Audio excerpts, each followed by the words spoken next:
Vincent Cassel devient Quasimodo pour Netflix dans une fresque historique signée Jean-François Richet. C'est un pari aussi audacieux que prometteur. Vincent Cassel incarnera prochainement Quasimodo, le célèbre bossu de Notre-Dame, dans une grande fresque historique réalisée par Jean-François Richet, déjà connu pour ses films Mérine et l'Empereur de Paris.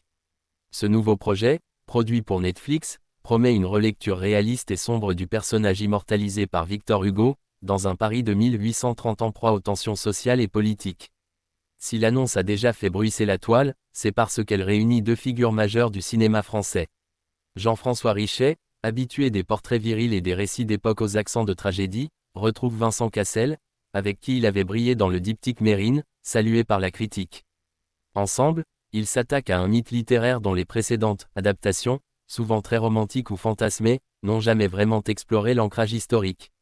Loin des relectures classiques de Disney ou de Jean Delannoy, cette version s'inspirera davantage d'un personnage réel, un sonneur de cloche bien vivant à l'époque de Hugo, que certains historiens considèrent comme l'une des sources d'inspiration du roman.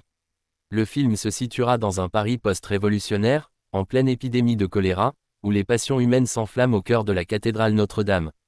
Aucun autre nom n'a encore été confirmé au casting, mais le tournage est prévu pour l'été 2025 en France. On ignore encore si le scénario suivra fidèlement l'intrigue du roman ou s'autorisera des détours narratifs, mais l'ambition artistique semble clairement affichée, livrer une œuvre puissante, ancrée dans la réalité sociale et politique du XIXe siècle, portée par un Vincent Cassel métamorphosé.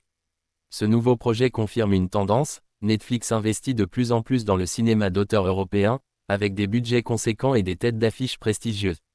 Après La Révolution, Lupin ou encore La Grande Odalisque, la plateforme semble vouloir allier ambition esthétique et narration populaire. Avec Richet à la barre, ce Quasimodo pourrait bien s'imposer comme l'un des événements cinématographiques de 2026.